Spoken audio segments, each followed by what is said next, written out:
Welcome back to our Line Opinion panelists as we get set for one final discussion. Albuquerque City Councilors are considering a proposal to modify the bus system's zero fare program, making it a crime to try to ride without paying or showing a pass or an ID. The only way for riders to ride for free would be to present that photo ID. Now, I'm going to start with Tom here. This zero fare program has been in effect for less than 1 year. Is this push by city councilors to change the program premature? What's prompted all of this? Because everyone seemed gung-ho for this not that long ago.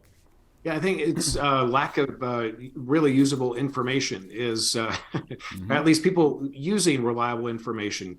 I think that I like the idea. I like I think the zero fare program is a good program. It really provides a great need and exposes more people to, the concept of public transportation out in the West.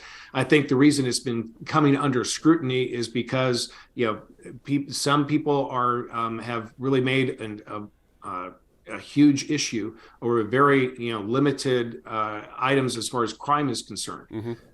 And just because there are a few isolated incidents, all of a sudden it becomes a public safety issue. Right. And so I think that that is truly the driver of this particular issue at this point in time. Inez, we've heard from opponents of a similar issue providing some form of ID to vote. We all know about this. The idea there is such measures would place a barrier in front of minorities and lower class residents. Now, in this case, adding that ID requirement to ride would also impact undocumented citizens who need public transportation. Does this proposal kind of, fold in all those different elements of our society with this idea of this goal of zero fare? I think that if you're going to make the bus ride free, it's free. And you don't put up a barrier against people who might not have the government issued idea that you're supposed to have. And especially one of the goals of the zero fare nationwide movement is that poor people who don't have cars still have to spend more of their income on transportation because they have to pay bus fares and all the different things they use it for. And if you want them to put money in their pocket to buy food or pay their rent, they don't have to pay transportation. So making it harder is just, honestly, it's stupid. And that Albuquerque is turning into a place that wants to criminalize being poor is not a good look. Even if you say, let's have a bus, you have to have a pass. Even if you did that, to then make it a misdemeanor to not present the pass is just adding one more layer of ridiculousness. The jails there are overcrowded, the courts are full, the cops are busy doing other things. And I will bet you, I don't know what, but you can imagine a homeless person getting shot on the bus if this goes in like this. And I just either charge them because you think people should pay to ride the bus. That's a legitimate policy decision, or say we're going to go free and we're going to make it free. And if some middle class person doesn't want to sit next to a homeless person, they can get up and sit down the other end. I love you for that.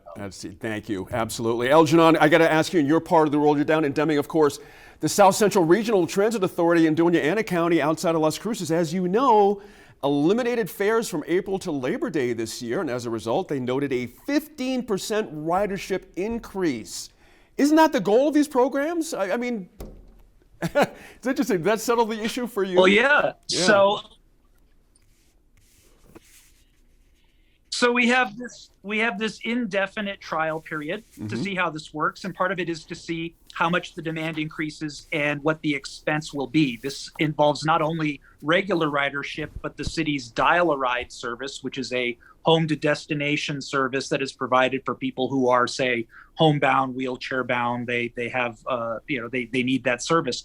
That's a much more expensive service, but it's a federal requirement that if the regular riders ride for free, the Dial-A-Ride folks also have to ride for free.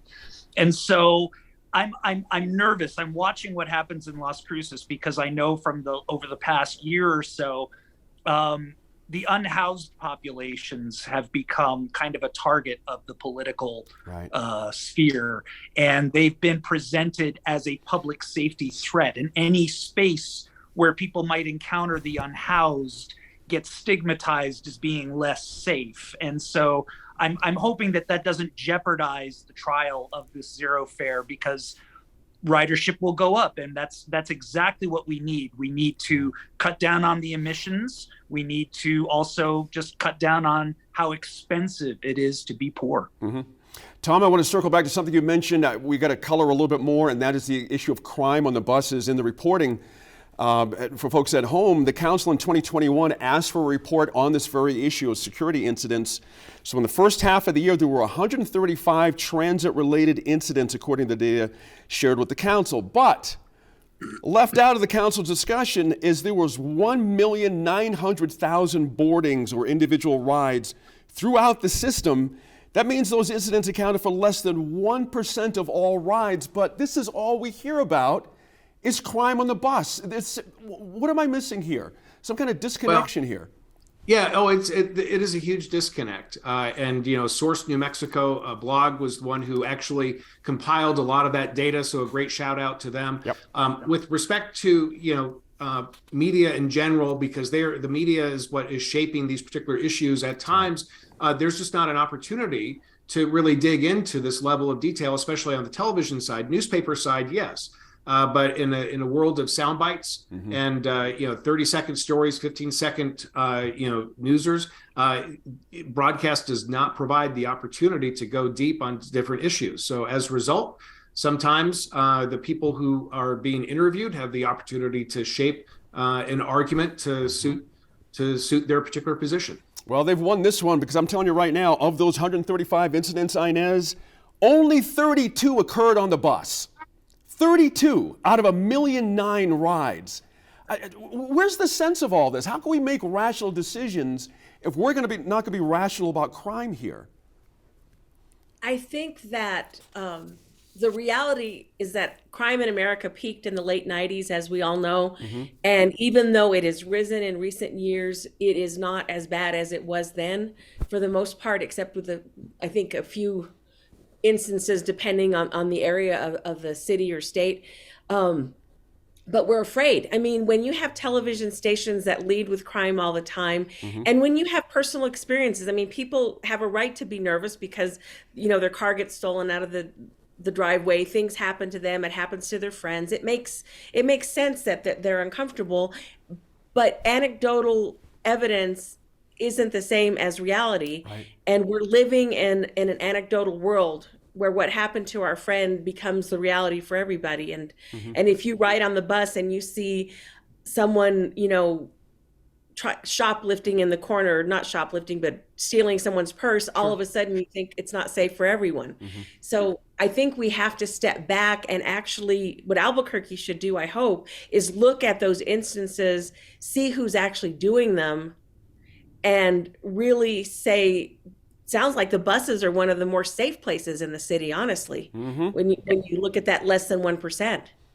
There's being called, Algernon, a hyperbolic narrative of crime, quote unquote. That's kind of ruling the day here. But we must add, most riders in Albuquerque are African American or Latino. So it's easy to do this, isn't it, when it's just minority people and talking about crime? Just something seems very obvious here, unless I'm missing something. Yes, and it's been weaponized. We just got through a political cycle where that so-called hyperbolic narrative about crime was prevalent throughout that campaign and made a difference in some of the campaigns. Down here in I live in a city in Deming where I recently took over our newspaper, and people have been really anxious about the fact that we don't have blotter-style crime reporting anymore, which emphasizes the arrests rather than the whole process and exonerations and plea agreements and things like that. And that's because there's just this sense that there must be this terrible danger in my community. And so I think that using these things in our politics this way really is actually bad for public safety, because people withdraw from public spaces where these shared things like libraries and buses, these really sort of safe, anodyne municipal spaces that we share together, become viewed as dangerous because we might be exposed to somebody who's different. We might see a homeless person. We might see somebody who has a different, has a different skin color, has a different ethnic background than me, and that makes me uncomfortable, and we equate that somehow with being less safe. Yeah, exactly right. And a reminder to the folks at home, that decision looms as councils recently voted to remove all references to safe outdoor spaces within the city's zoning code. All kinds of things going on when it comes to homeless, people of color. We're trying. All right, thanks again to our line panel as always this week. Be sure to let us know what you think about any of the topics our line covered on our Facebook, Twitter, or Instagram pages. And catch any episode you may have missed on the PBS Video app on your Roku or Smart TV.